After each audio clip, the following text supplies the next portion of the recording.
India জোটে তারা রয়েছে, কিন্তু লোকসভায় কংগ্রেস, তৃণমূল ও বামেদের জোট দেখা যায়নি। সেটাই এবার সম্ভব হলো সমবায় নির্বাচনকে কেন্দ্র করে। মুর্শিদাবাদের ডোমকলে একটি সমবায় নির্বাচনে আসন সমঝোতা করল কংগ্রেস, বাম, তৃণমূল।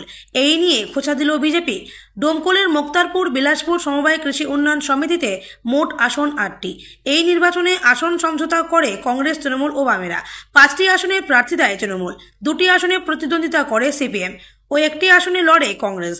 আসন সমঝোতার পর কোনো আসনে একের বেশি প্রার্থী না থাকায় বিনা ভোটেই জয়লাভ করেন কংগ্রেস, সিপিএম ও তৃণমূলের প্রার্থীরা।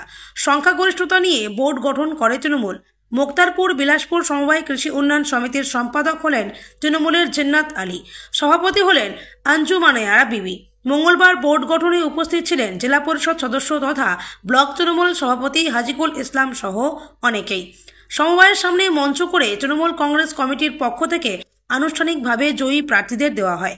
সমবায় নির্বাচনে ইন্ডিয়া জোটের 3 শরিকের আসন সমঝোতা নিয়ে কটাক্ষ করছে বিজেপি। গেরুয়া শিবিরের নেতা লালটু দাস বলেন, এই 3টি দল আগামী বিধানসভা নির্বাচনে একজোট হয়ে বিজেপির বিরুদ্ধে লড়াই করবে, তারই প্রস্তুতি এই সমবায় নির্বাচন। যদিও তৃণমূলের দমকলের ব্লক সভাপতি হাজিকুল ইসলামের বক্তব্য, একসময় এই এলাকায় খুনের রাজনীতি হতো। তৃণমূল ক্ষমতায় আসার পর এলাকায় আমরা সিদ্ধান্ত নিয়েছি, মানুষ যা চাইবেন সেটাই হবে। মানুষ এই বোর্ড গঠন নিয়ে যা চেয়েছেন সেই সিদ্ধান্তই আমরা নিয়েছি। এই সমবায়ের সিপিএম সদস্য ফেরেস্তুল্লাহ মণ্ডল বলেন, তিনি বলেন, আলোচনার ভিত্তিতে এই সিদ্ধান্ত হয়েছে। তৃণমূলের 5টি আসন নিয়েছি, বাকি 3টি আসন সিপিএম ও কংগ্রেসকে ছাড়ে।